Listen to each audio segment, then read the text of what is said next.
করতে। তবে এই নামগুলো সহজে আসে না, তো আমি এই জন্য আমি নামগুলো বললাম, কারণ এটা তো একটা সাংঘাতিক জিনিস। কোনো জায়গা থেকে যদি কেউ ওই এখানে কাজ করতে গিয়ে পুরো দেশে ওরা এরকম চালাচ্ছে, ওই সময় কেউ পালিয়ে যাবে, ওই জায়গা থেকে বেরিয়ে আসাটা খুবই খুবই ঝুঁকিপূর্ণ, খুবই ঝুঁকিপূর্ণ। জীবনের ঝুঁকি নিয়ে তারা এসেছিল এবং তাদের চেতনা ছিল একটাই, মুক্তিযুদ্ধে যোগদান করা। আপনি যেটা বলেছেন এটা, হ্যাঁ, আপনাকে মোহাম্মদ খায়েরকে আমি যেটা জানতে চাচ্ছিলাম সেটা হলো যে উনি বললেন যে আপনারা সেপ্টেম্বরে অপারেশন ইয়েটা করেছেন, তার আগে মানে ইয়ার জন্য যেটা এয়ারফোর্স যেটা বলেছেন যে এই অপারেশনটা কি পর্যায়ের অপারেশন আপনাদের ছিল। তবে আপনি যদি আমাকে একটু পারমিশন দেন তাহলে আমি আরেকটু আগে থেকে শুরু করতে চাই। আমি যে জিনিসটা বলতে চাই আপনাকে, সেটা হলো যে 28শে সেপ্টেম্বরের আগেই 25শে মার্চের কালো রাত্রিতে যখন আমাদের উপরে অত্যাচার শুরু হলো, তারপরই আমাদের বাংলাদেশ তৎকালীন পাকিস্তান বিমান বাহিনীর যেসব সদস্যরা ছিলেন তারা পাকিস্তান থেকে পালিয়ে এসে, প্লাস যারা বাংলাদেশের ভিতরে যারা ছিলেন, তারা কিন্তু আপামর জনসাধারণের সাথে কাঁধে কাঁধ মিলিয়ে কিন্তু তারা স্থলযুদ্ধে সেনাবাহিনী, ইপিআর এবং অন্যান্য আপামর জনসাধারণ যে যুদ্ধে ঝাঁপিয়ে পড়েছিল তার সাথে কিন্তু স্থলযুদ্ধে ঝাঁপিয়ে পড়ে, এবং তাদের সংখ্যা আমি যদি বলি আপনাকে 744 জনের বেশি তারা কিন্তু স্থলযুদ্ধে অংশগ্রহণ করেছিল আগে থেকেই। হ্যাঁ, এবং আমি যে জিনিসটা এখানে অ্যাড করতে চাই যে ওই 11টা সেক্টর যেটা ব্রিগেডিয়ার এজাজ বলেছেন, এর মধ্যে একটা সেক্টরের সেক্টর কমান্ডার ছিলেন বাংলাদেশ বিমান বাহিনীর উইং কমান্ডার খাদিমুল বাশার, এবং আরও একটা সেক্টরের সেক্টর কমান্ডার যখন যুদ্ধের শেষের দিকে আহত হন মেজর তাহের, তখন বিমান বাহিনীর আরও একজন কর্মকর্তা ওই সেক্টরের সেক্টর কমান্ডার হিসেবে উনি ওনার দায়িত্বভার পালন করেন। উনি তো প্রথম থেকেই আমাদের যে ডেপুটি চিফ অফ স্টাফ ছিলেন। তো তার মানে যে বাংলাদেশ বিমান বাহিনী অথবা পাকিস্তান বিমান বাহিনীর তখনকার যে সদস্যরা তারা কিন্তু অনেক আগে থেকেই এই মুক্তিযুদ্ধের সাথে সম্পর্কিত ছিলেন। আর যখন এই যুদ্ধ চলছিল তখনই বিমান বাহিনীর যেসব সদস্যরা ছিলেন তারা সবসময় অনুভব করতেন যে যদি আমাদের একটা নিজেদের একটা বিমান বাহিনী থাকতো তাহলে পরে আমরা কিন্তু যুদ্ধের গতিকে অনেক ত্বরান্বিত করতে পারতাম, যেটা প্রিভিয়াস যে কোনো যুদ্ধের ব্যাপারে আমরা দেখেছি যে বিমান বাহিনী যে কোনো একটা যুদ্ধের গতিশীল করতে এটা অনেকভাবেই সাহায্য করে। তো সেই কথার পরিপ্রেক্ষিতেই প্রবাসী সরকারের মাধ্যমে আমাদের মিত্র দেশ ভারত আমাদেরকে, যেটা ব্রিগেডিয়ার এজাজও বলেছেন যে আমাদেরকে 3টা বিমান, এবং আশ্চর্যজনকভাবে আমি আপনাকে বলতে চাই যে এই 3টা বিমান দেওয়া হয়েছিল, এর 2টা ছিল পরিবহন বিমান আর একটা ছিল হেলিকপ্টার। এই 3টা বিমানের কোনোটাই কিন্তু যুদ্ধ বিমান ছিল না। তো পাকিস্তান বিমান বাহিনী থেকে পালিয়ে আসা 9 জন পাইলট, এর মধ্যে আপনার আরও অন্যান্য যেমন পাকিস্তান ইন্টারন্যাশনাল এয়ারলাইন্সের পাইলট ছিলেন, সর্বমোট তারা 9 জন পাইলট এবং 57 জন বিমান সেনা তারা ভারতের নাগাল্যান্ডের দিমাপুরে সমবেত হন, এবং ওই 3টা বিমানকে তারা বিভিন্নভাবে মডিফাই করে, যেমন বোমা লাগিয়েছিলেন, রকেট পড লাগিয়েছিলেন, গান লাগিয়েছিলেন, এগুলি সবগুলিকে নিজেরা পরিণত করেছিলেন। এবং এই সামরিক পরিণত করার পরে তারা প্রথমে 28শে সেপ্টেম্বর কিলো ফ্লাইট নামে বাংলাদেশ বিমান বাহিনীর অপারেশন কার্যক্রম শুরু করেন, এবং তারা ওই দুর্গম এলাকায় বিভিন্ন ধরনের ট্রেনিং পরিচালনা করেন এবং তারা নিজেদেরকে যুদ্ধের জন্য প্রস্তুত করতে থাকেন।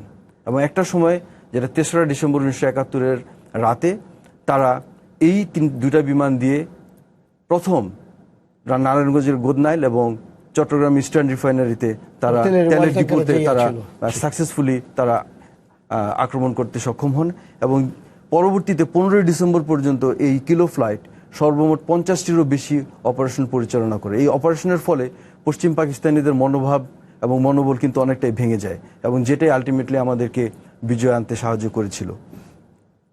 আমি যে জিনিসটা বলছিলাম যে এই যে বিমানগুলি যে আমাদেরকে দেওয়া হয়েছিল কোনোটাই এটা যুদ্ধ বিমান ছিল না, এবং এই বিমানগুলি ছিল একেবারেই পুরনো যুগের, এবং এর মধ্যে কোনো ধরনের আপনার মডার্ন প্রযুক্তি বা প্রযুক্তিগত যন্ত্রপাতি ছিল না। শুধুমাত্র কম্পাস, যেটা নিয়ে শুধু দিগদর্শন করা যায়, এবং এরকম একটা বিমান অল্টিটিউড দেখার জন্য, শুধু উচ্চতা দেখার জন্য অল্টিমিটার, এছাড়া আর কিছুই ছিল না। তো আমাদের যে পাইলটদের যে মনোবল এবং দেশপ্রেম, এটাই শুধু তাদেরকে রাতের অন্ধকারে এসব ইনস্ট্রুমেন্ট দিয়েই তারা এসব সাকসেসফুলি এসব অপারেশন পরিচালনা করেছেন এবং আলটিমেটলি আমাদের বিজয় আনতে সহায়তা করেছেন। আর এই টোটাল অপারেশনের পরে বাংলাদেশ বিমান বাহিনীর 23 জন কর্মকর্তা এবং সদস্য কিন্তু বিভিন্ন ধরনের গ্যালান্টারি অ্যাওয়ার্ড পেয়েছিলেন। এর মধ্যে আপনার একজন বীরশ্রেষ্ঠ মতিউর রহমানের কথা আমরা সবাই জানি, 6 জন বীর উত্তম, 1 জন বীর বিক্রম এবং 15 জন বীর প্রতীক। এবং এই যে বাংলাদেশ বিমান বাহিনীর তথা কিলো ফ্লাইটের অবদান প্লাস পরবর্তীতে স্বাধীনতা পরবর্তী সময় বাংলাদেশ বিমান বাহিনীর অবদানের জন্য কিন্তু বাংলাদেশ বিমান বাহিনীকে স্বাধীনতা পদকও দেওয়া হয়েছে।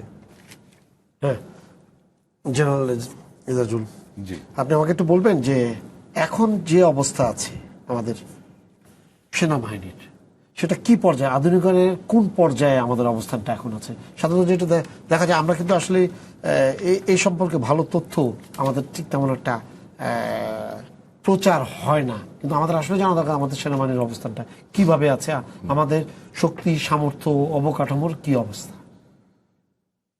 খুবই ভালো প্রশ্ন। আসলে আমি জাস্ট স্ট্রেট ওইখানে যাচ্ছি না, এটা যে ধারাবাহিকভাবে যে আজকে এই পর্যায়ে আমরা এসেছি সেখানে আমি যাব। স্বাধীনতার পরে কিন্তু আমাদের জাতিপিতা বঙ্গবন্ধু শেখ মুজিবুর রহমান উনি কিন্তু এই সশস্ত্র বাহিনী তথা সেনাবাহিনীর আধুনিকায়ন সম্প্রসারণের জন্য ব্যাপক কর্মসূচি নিয়েছিলেন। আমি বলছিলাম যে S force, K force, Z force, এগুলোই কিন্তু ধীরে ধীরে তাদেরকে আরো পূর্ণাঙ্গভাবে আরো সম্প্রসারিত করে তখন আমাদের সেনাবাহিনী পরিপূর্ণতা পায়। আশ্চর্য হবেন, 2 বছরের মধ্যে 72 থেকে 73 এর মধ্যে আমাদের ইঞ্জিনিয়ার কোর, তারপরে signals corps, services corps, ordnance corps, EME corps, remount veteran farm corps, military police corps, medical corps, সবগুলি কিন্তু তখন গঠিত হয়েছে। এবং উনি বুঝেছিলেন যে এই স্বাধীনতাটাকে যদি আমাদের সিকিউর করতে হয় তাহলে আমাদের একটি মিনিংফুল সশস্ত্র বাহিনীর প্রয়োজন রয়েছে। এবং সেই জন্যই উনি 1974 সালে কিন্তু আমাদের মিলিটারি একাডেমি ছিল না, মিলিটারি একাডেমি তৈরি হয় এবং সেখানে 75 সালে প্রথম ফার্স্ট বিএমএ লং কোর্স সেখান থেকে পাসিং আউট করে। 75 সালে আমাদের গার্ড রেজিমেন্ট তৈরি হয়। এই যে অল্প সময়ের মধ্যে এই বিশাল দক্ষযজ্ঞ, এই সেনাবাহিনীর সম্প্রসারণ, আমি বলবো যে এটা একটা একজন নেতার যদি সেই ভিশনটা না থাকে সেটা হওয়া সম্ভব না। পরবর্তীতে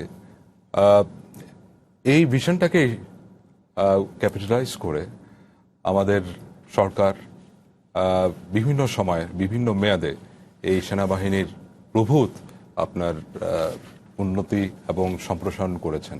বিভিন্ন ডিভিশন, ব্রিগেড, ইউনিট এগুলো তো তৈরি হয়েছে, সেহেতু অনেক নতুন নতুন সাজ সরঞ্জামও সেখানে সংযোজিত হয়েছে। যেমন ফোর্সেস গোল, এই একটা জিনিস আমি মিস করে গেছি, হচ্ছে 1974 1974 সালে কিন্তু আমাদের বঙ্গবন্ধু আমাদের একটা প্রতিরক্ষা নীতি দিয়েছিলেন। সেই প্রতিরক্ষা নীতিকেই অনুসরণ করে আমাদের আজকের যে ফোর্সেস গোল 2030 সেটা প্রণয়ন হয়েছে। এই 2030-র আলোকেই আমাদের সশস্ত্র বাহিনী, সেনাবাহিনীর প্রভূত আপনার উন্নতি সাধিত হচ্ছে। আমি এখানে কিছু যে সমস্ত আজকের মডার্ন যুগে এই মডার্নাইজেশন ক্ষেত্রে আমাদের কি কি সংগৃহীত হয়েছে সেখানে একটা পরিসংখ্যান বা ছোটখাটো বিষয়গুলো আমি যদি বলি তাহলে আপনি বুঝতে পারবেন।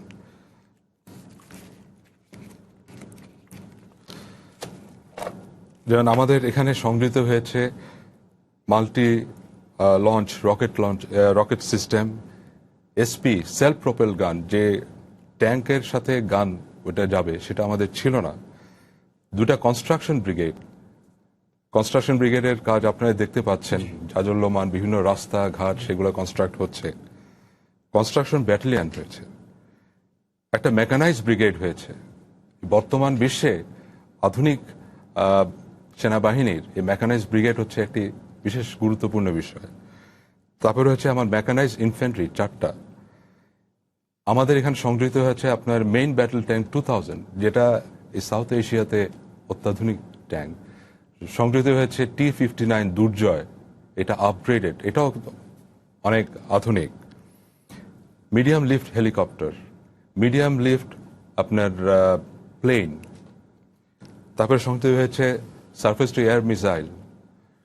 এখানে ইনফ্যান্ট্রি সোলজার সিস্টেম আমরা এখানে হয়েছে। ইনফ্যান্ট্রি আমাদের যে আজকাল যে ইনফ্যান্ট্রি শুধু আমরা রাইফেল আর ব্যানেট দিয়ে সেটা না, কারণ তারা very much well equipped, GPS থেকে শুরু করে নাইট ভিশন ডিভাইস দিয়ে, এবং তাদের হেড মাউন্টেড আপনার যে গিয়ারগুলো আছে is very sophisticated.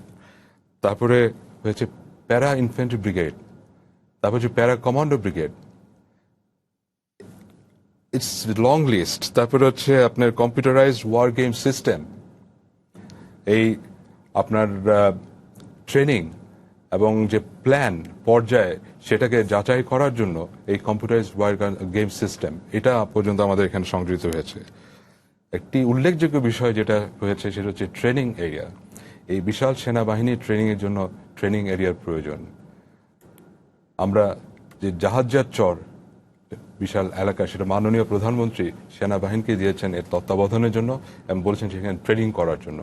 It's a big achievement. আমরা এটা পাওয়ার পরে আমরা বলছি এটা জাহাজের চর না, এটা হবে আমাদের জন্য স্বর্ণদ্বীপ। এটার নামকরণ করা হয়েছে স্বর্ণদ্বীপ। আমাদের এখানে যত কালেকটিভ ট্রেনিংগুলো আমরা করি, বিশেষ ট্রেনিংগুলো, সেটা এই স্বর্ণদ্বীপেই হচ্ছে, ওখানেই হচ্ছে। পাশাপাশি সেখানকার জনগণের সেগুলো সেখানে ডেভেলপ করা হচ্ছে। Armoured personnel carrier, light armoured vehicle, then unmanned aerial vehicle, আপনার ইউএভি বলি যেটা আমরা, ড্রোন, সেগুলো পর্যন্ত সংযোজিত হয়েছে। এটা তো গেল আপনার যুদ্ধের ক্ষেত্রে। এই পর্যায়ে এসে আমাদের 9টা ডিভিশন, একটা অ্যাডহক ডিভিশন, যেটা ভবিষ্যতে একটা ডিভিশন হবে 10টি ডিভিশন, অর্থাৎ একটা ফর্মিডেবল ফোর্স হিসেবে আমরা এখন বাংলাদেশ সেনাবাহিনী গঠিত হয়েছে। এবং সবকিছু এটা সম্ভব হয়েছে এই আমাদের মাননীয় প্রধানমন্ত্রীর ঐকান্তিক ইচ্ছা, দিক নির্দেশনায়। শুধু এখানে না, চিকিৎসা ক্ষেত্রেও আমাদের সিএমএইচ গুলোকে অনেকভাবে মডার্নাইজ করা হয়েছে। সেখানে যুক্ত হচ্ছে cancer centre, bone marrow transplantation centre, যেটা খুবই এক্সপেন্সিভ এই ট্রিটমেন্টটা, সেটা আমাদের এখানে হচ্ছে। তারপর হচ্ছে আপনার বার্ন ইউনিট, সেটাও এখানে সংযোজিত হয়েছে। অর্থাৎ শুধু সেনাবাহিনী নয়, দরকার হলে দেশের মানুষও, এই সার্বিক মানুষও এখানে সুযোগ সুবিধা পাবে অতি অল্প স্বল্প মূল্যে। তো এই প্রভূত আমি বলবো যে উন্নতি হয়েছে, সেটা আসলে ছোট ব্যাপ্তিতে বলা মুশকিল। স্ক্র্যাচ থেকে এই পর্যন্ত আসে। হ্যাঁ, নেভির যেটা ত্রিমাত্রিক বলা হচ্ছে, আচ্ছা, যেটা নিয়ে আমার সবারই কিন্তু এই জিনিসটা সম্পর্কে একটা ভালো ধারণা দরকার। জি, আমি আসলে ত্রিমাত্রিক নৌবাহিনী বিষয় সম্পর্কে বলার আগে আমি একটু ফেরত যাব পিছনে। 1972 সালের 10ই জানুয়ারি জাতির জনক বঙ্গবন্ধু শেখ মুজিবুর রহমান স্বদেশে প্রত্যাবর্তনের পর উনি দেশ গঠনের কাজ হাতে নিয়েছিলেন এবং শূন্য থেকে বাংলাদেশ নৌবাহিনীর যাত্রা। প্রথমত তিনি ভূ রাজনৈতিক কারণে বাংলাদেশ নৌবাহিনীকে ত্রিমাত্রিক নৌবাহিনীতে উন্নীত করার দৃঢ় প্রত্যয় ব্যক্ত করেছিলেন। এরপরে 1974 সালের 10ই ডিসেম্বর বাংলাদেশ নৌবাহিনীর সবচেয়ে বড় ঘাঁটি বানৌজা ঈসা খান তিনি কমিশন করেন। এরপরে পরপরই তিনি যুগোস্লাভিয়া থেকে এবং ভারত থেকে 4টি রণতরী নির্মাণের ক্রয় করেন এবং আমাদের নারায়ণগঞ্জ ডকইয়ার্ডে, শিপইয়ার্ডে আরও 4টি পেট্রোল ক্রাফট বানানোর নির্দেশ দেন। তখন থেকে আমাদের নৌবাহিনীর যাত্রা শুরু। এর পরবর্তীতে ত্রিমাত্রিক নৌবাহিনীর রূপকার আমাদের মাননীয় প্রধানমন্ত্রী 2001 সালে বানৌজা Bangabandhu, most capable ship of Bangladesh navy, তিনি এটাকে কমিশন করেন। এর পরবর্তীতে 2011 সালে আমাদের নৌবাহিনীতে সংযোজিত হয় সেকেন্ড ডাইমেনশন।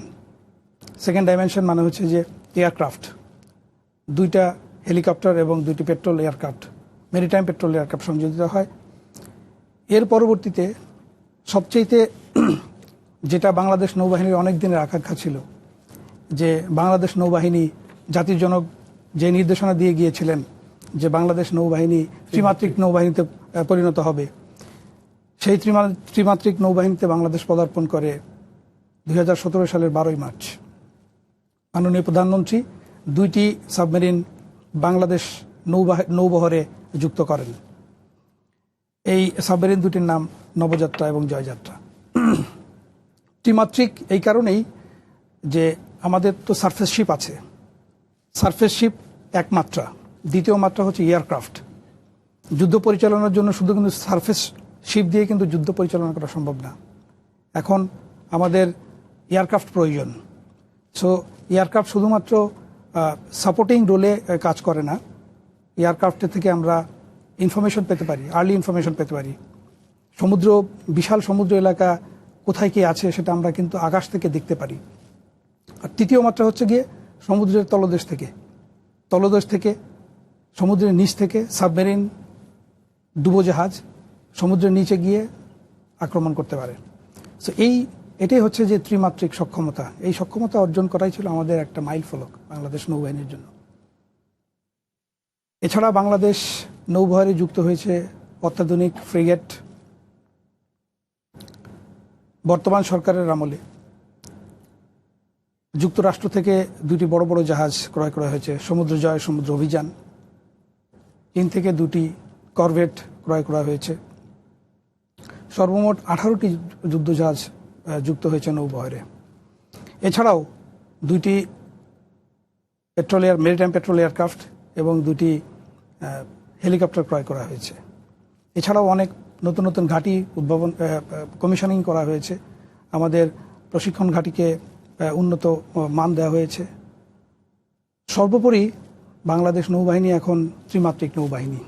এয়ারফোর্সের কি অবস্থা আধুনিক? আমরা যদি বলি যে একটা আধুনিক বিমান বাহিনী বলতে যেটা বোঝায়, আমিও একটু আগে থেকে শুরু করতে চাই যে স্বাধীনতার পর বাংলাদেশ বিমান বাহিনী শুরু হয়েছিল কিন্তু পাকিস্তান বিমান বাহিনীর দ্বারা পরিত্যক্ত কিছু সরঞ্জামাদি দিয়ে এবং এয়ারক্রাফট দিয়ে, এবং পাকিস্তান বিমান বাহিনীর কিছু F-86 সেভারজেট এবং T-33 এয়ারক্রাফট দিয়ে বাংলাদেশ বিমান বাহিনীর যাত্রা শুরু হয়েছিল। তখন জাতির জনক বঙ্গবন্ধু শেখ মুজিবুর রহমান তার প্রজ্ঞা এবং অপার দূরদর্শিতা দিয়ে উনি তখনই ভিশন দিয়েছিলেন যে বাংলাদেশ বিমান বাহিনী একটা প্রযুক্তি নির্ভর এবং যুগোপযোগী বিমান বাহিনী যেন হয়। এবং তার ব্যক্তিগত উদ্যোগে বাংলাদেশ তখনকার সময়কার লেটেস্ট যে বিমান MiG-21 সেটা সংগ্রহ করেছিলেন, এবং এছাড়াও হেলিকপ্টার হিসাবে MI-8 এবং ট্রান্সপোর্ট এয়ারক্রাফট হিসাবে N-24 এবং N-26 বিমান সংগ্রহ করেছিলেন। এবং তিনি সবসময়ই চাইতেন যে বাংলাদেশ বিমান বাহিনী যেন একটা প্রযুক্তি নির্ভর এবং একটা যুগোপযোগী বিমান বাহিনী হিসাবে প্রতিষ্ঠিত হয়। এবং আপনারা জানেন যে এই আধুনিকায়ন একটা ক্রনোলজিক্যাল ব্যাপার, এটা একদিনে হয়ে যায় না, এবং তার ক্রনোলজি এখন আমাদের চলছে। এবং আপনারা জানেন যে 2000 সনে বাংলাদেশ বিমান বাহিনীতে সংযোজিত হয়েছে 4র্থ প্রজন্মের MiG-29 যুদ্ধ বিমান। এবং বর্তমান সরকার যেটা ব্রিগেডিয়ার এজাজ বলেছেন যে রূপকল্প 2021-এর আলোকে আমরা ফোর্সেস গোল 2030 প্রণয়ন করা হয়েছে, যেটার আলোকেই কিন্তু বিমান বাহিনী আধুনিকায়নের প্রসেসটা চলছে। এবং সেই হিসাবে আমরা আধুনিক সাজ সরঞ্জাম সংগ্রহ করছি এবং অবকাঠামোগত উন্নতিও হচ্ছে। আধুনিক সাজ সরঞ্জামের মধ্যে যেমন সংযোজিত হয়েছে F-7BG-1 যুদ্ধ বিমান, আকাশ সীমাকে নিশ্চিদ্র নিরাপত্তার আন্ডারে আনার জন্য কেনা হয়েছে এয়ার ডিফেন্স রেডার, এবং ভূমি থেকে আকাশে নিক্ষেপণযোগ্য সারফেস টু এয়ার মিসাইলও কেনা হয়েছে। এবং হেলিকপ্টার ফ্লিটেও নতুন নতুন হেলিকপ্টার সংযোজিত হয়েছে, যেমন MI-171 শ হেলিকপ্টার, এবং সমুদ্র সীমায় ব্যবহার উপযোগী উদ্ধার কার্য পরিচালনা করার জন্য AW139, এটা একটা বর্তমান প্রজন্মের একটা লেটেস্ট একটা হেলিকপ্টার। এবং ট্রান্সপোর্ট ফ্লিটেও ভবিষ্যতেও কিছু ট্রেনিংয়ের জন্য L410 ট্রান্সপোর্ট এয়ারক্রাফট ইন্ট্রোডিউস করা হয়েছে। এবং আরও এই জাতীয় কিছু আমরা অদূর ভবিষ্যতেই আমরা ইন্ট্রোডিউস করতে সক্ষম হব, যেমন একটা squadron MRCA multirole combat aircraft কেনার পরিকল্পনা রয়েছে, C-130J যেটা নাকি একটা ট্রান্সপোর্ট এয়ারক্রাফট সেটা কেনার পরিকল্পনা রয়েছে। এবং ট্রেনিং ফিল্ডে যেটা আমরা বলেছি যে যুগোপযোগী একটা বিমান বাহিনী প্রতিষ্ঠা করার জন্য আমাদের কিন্তু একটা যুগোপযোগী ট্রেনিংও দরকার আছে। সেই ট্রেনিংয়ের জন্য আমরা K-8 বিমান সংযোজিত হয়েছে, আরও সংযোজিত হয়েছে গ্লাস ককপিট এবং ফ্লাই বাই ওয়ার সংযোজিত আপনার ইয়াক 130 এয়ারক্রাফট, এবং হেলিকপ্টার ট্রেনিংয়ের জন্য যুক্ত হয়েছে AW119 হেলিকপ্টার। সো আমাদের সাজ সরঞ্জামের দিক থেকে আমরা অনেক এগিয়ে গেছি এবং আরও পরিকল্পনা আমাদের হাতে আছে। অবকাঠামোর দিক থেকে আপনি যদি বলেন, আপনারা জানেন সম্প্রতি কক্সবাজার বিমান ঘাঁটির উদ্বোধন করা হয়েছে এবং এই কক্সবাজার বিমান ঘাঁটির রানওয়ে সম্প্রসারণের কাজও চলছে, এবং বঙ্গবন্ধু বেস যেটা অতি সম্প্রতি এটার অনুমোদন লাভ করেছে। এটা যদিও আগে পরিচালনা হতো, বাট সম্প্রতি এই বেসটার অনুমোদন লাভ করেছে। উন্নত রক্ষণাবেক্ষণ, যে কোনো বিমান বাহিনীর জন্য নিরাপদ উড্ডয়নের কিন্তু প্রথম শর্তই হলো উন্নত রক্ষণাবেক্ষণ। এই উন্নত রক্ষণাবেক্ষণের ব্যাপারে আমি একটু আপনার কিছু সময় নিব। সেটা হলো, একটা সময় ছিল বাংলাদেশ বিমান বাহিনীর যে বিমানগুলি বেসিক্যালি 3টা ধাপে কিন্তু আপনার মেনটেন্যান্স করা হয়। First line maintenance, second line maintenance এবং থার্ড লাইন মেনটেন্যান্স। ফার্স্ট এবং সেকেন্ড লাইন মেনটেন্যান্স বাংলাদেশ বিমান বাহিনীর নিজের প্রযুক্তিতেই হয়ে থাকে। থার্ড লাইন মেনটেন্যান্সটা আমরা নর্মালি বিদেশ থেকে করা হতো, এবং যেটা কিন্তু ছিল অত্যন্ত ব্যয়বহুল এবং সমস্যাপেক্ষ ব্যাপার। কিন্তু সম্প্রতি বাংলাদেশ বিমান বাহিনীতে বঙ্গবন্ধু এরোনটিক্যাল সেন্টার চালু হয়েছে, এবং যেটার আন্ডারে F7 সিরিজের সব এয়ারক্রাফটকে আমরা বাংলাদেশেই ওভারহোলিং করতে পারি, এবং MI সিরিজের হেলিকপ্টারগুলিকেও বাংলাদেশে ওভারহোলিং করতে পারি। যার কারণে আমরা এটা একটা আমাদের রক্ষণাবেক্ষণের ক্ষেত্রে একটা নতুন দিগন্ত উন্মোচন করেছেন, এবং আমরা এটার জন্য অনেক সাশ্রয়ী উপায়ে এই রক্ষণাবেক্ষণগুলি পরিচালনা করতে পারছি। আমরা শেষ পর্যায়ে আছি এখন। জেনারেল আমাদেরকে বলবেন, পিস কিপিং ফোর্স যেটা জাতিসংঘে আছে, এটা প্রথম থেকেই আমাদের মনে হয় 88 সাল বা এরকম একটা সময় থেকে শুরু হয়েছে। এরপর থেকে আমাদের একটা বিরাট ভূমিকা জাতিসংঘে আছে, এবং একটা সময় পর্যন্ত আমরাই ওখানে সবচেয়ে বেশি সদস্য নিয়ে কাজ করছিলাম, এখন পর্যন্ত আছে। এখন আমাদের পিস কিপিং ফোর্সের কি অবস্থা সেনাবাহিনীর দিক থেকে? আমাদের পিস কিপিং কিন্তু যাত্রা শুরু ছিল 1988 সাল থেকে। 15 জন অবজারভার যারা গিয়েছিলেন United nation, Iraq, Iran military observer group হিসেবে, সেখান থেকে আমাদের যাত্রা এই 15 জন দিয়ে। এবং আমরা পিস কিপিংটা শুরু করেছিলাম আমাদের যে সংবিধানে যে ধারাটি আছে সেটির আলোকেই। এবং আমি বলতে পারি সেটা হচ্ছে যে সংবিধানে লেখা আছে যে আমরা যাতে স্বাধীন সত্তায় সমৃদ্ধি লাভ করিতে পারি এবং মানব জাতির প্রগতিশীল আশা আকাঙ্ক্ষার সহিত সঙ্গতি রক্ষা করিয়া আন্তর্জাতিক শান্তি ও সহযোগিতার ক্ষেত্রে পূর্ণ ভূমিকা পালন করিতে পারি। এটাই কিন্তু আমাদের মূল চালিকা শক্তি এই পিস কিপিং এর জন্য। এবং আজকে আমরা এই পিস কিপিং এ প্রায় 54টা মিশন করেছি 40টা দেশে, এবং আমি বলবো যে সশস্ত্র বাহিনীর পুরোটা মিলেই যদি আমি বলি প্রায় 1,60,000-এর মতো পিস কিপিং আমরা অংশগ্রহণ করেছি। এই পিস কিপিং কিন্তু অ্যাকচুয়ালি যে ওখানে গেলাম পিস স্টাবলিশ করে যে চলে আসলাম সেভাবে হয় নাই। অনেক চ্যালেঞ্জ সেখানে থাকে, অনেক ডিফিকাল্টি থাকে, এবং এই চ্যালেঞ্জ ডিফিকাল্টি কিন্তু এটা দিনে দিনে আরো বাড়ছে। আগে পিস কিপিং হতো দুটা বিচ্ছিন্নবাদী দল, সরকার এবং একটা সিভিল ওয়ারের মধ্যে পর্যায়ে যে সেটা মধ্যস্থা হতো, তারপরে সেখানে পিস কিপিং, ইলেকশন, দেন কাম ব্যাক।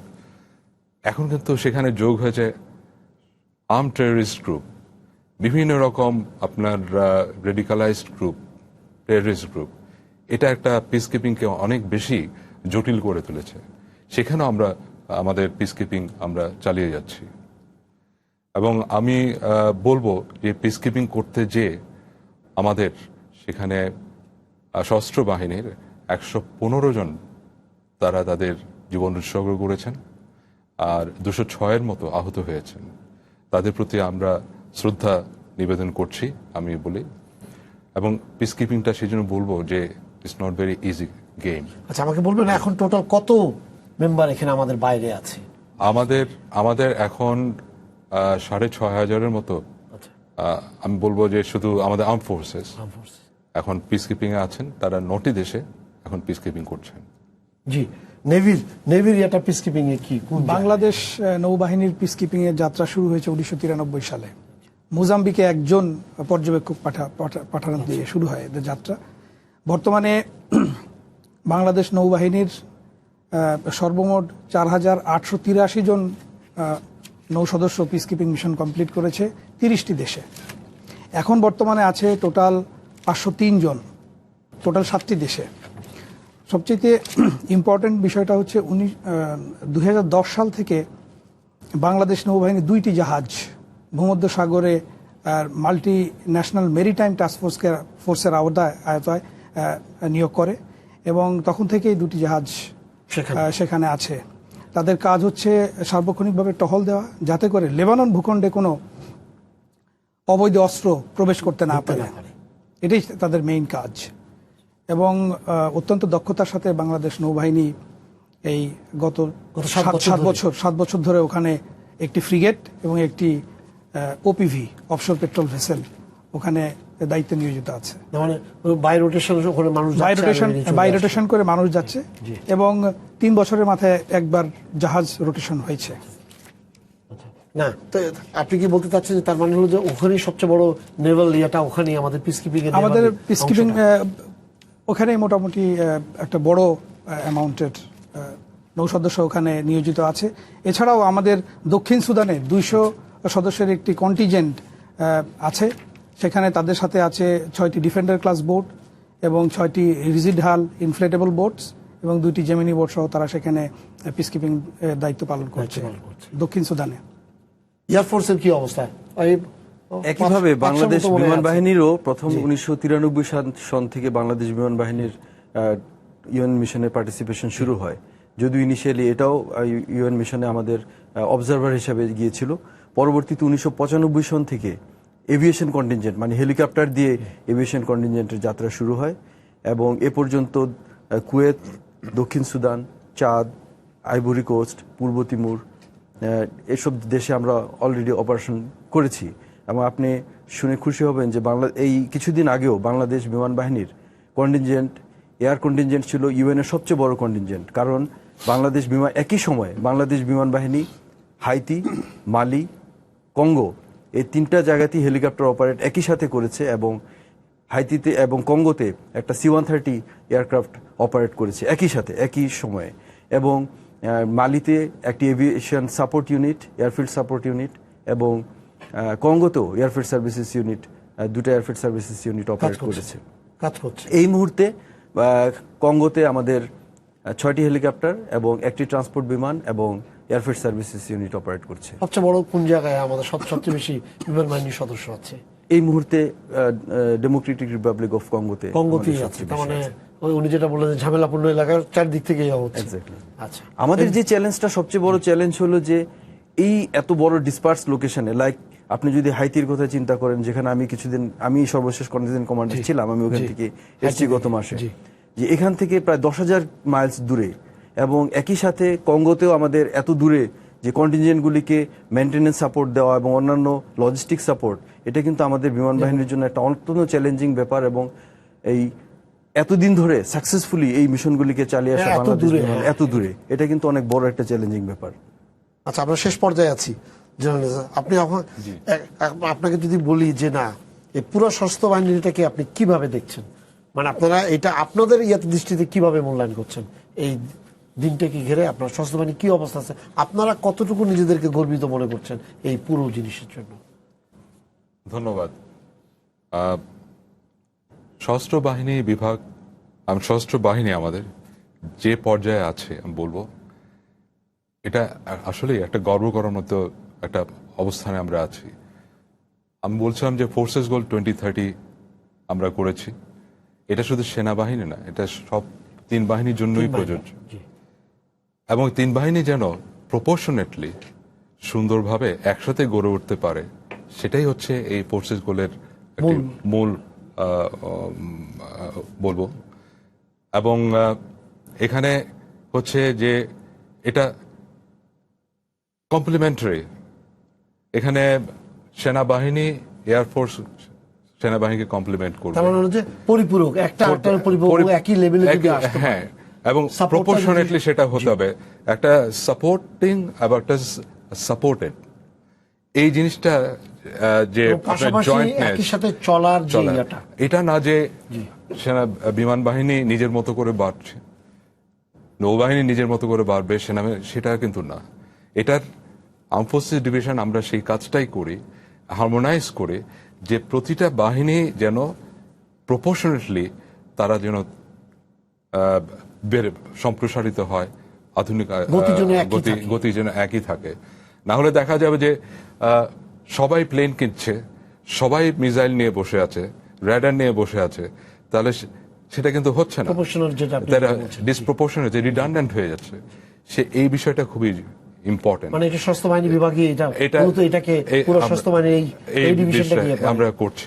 এবং আমি এই দৃষ্টিকোণ থেকে বলবো যে বর্তমানে সেনাবাহিনী, নৌবাহিনী এবং বিমান বাহিনী যেভাবে বাড়ছে সেটা সুন্দরভাবে বাড়ছে এবং প্রপোর্শনালি সেটা বাড়ছে। যেহেতু আপনি এই উইং এর অপারেশনাল হেড, যেহেতু আপনি আছেন ডিজি, কাজে আপনি এটা ভালো জানবেন, বা আমাদের সার্বিক অবস্থা যেটা, যে এখান থেকে প্রত্যেকটা বাহিনী যাতে একইভাবে গড়ে ওঠে এবং একই গতিতে চলতে পারে, এবং সাপোর্টিং খালি না, শুধুমাত্র প্যারালাল যাতে চলাফেরা করতে পারে, সেটাই। এটা তাহলে আপনি তার মানে হলো যে মোটামুটি ভাবে আমাদের সশস্ত্র বাহিনী এখন যে অবস্থায় আছে, হ্যাঁ, যে লক্ষ্য নিয়ে আমাদের দেশে এই সশস্ত্র বাহিনী গঠন করা হয়েছিল, মোটামুটি আমরা বলতে পারি যে না, আমাদের লক্ষ্য অর্জনে অনেক এগিয়ে এসেছি। আমরা অনেক এগিয়ে এসেছি এই অল্প সময়ের মধ্যে।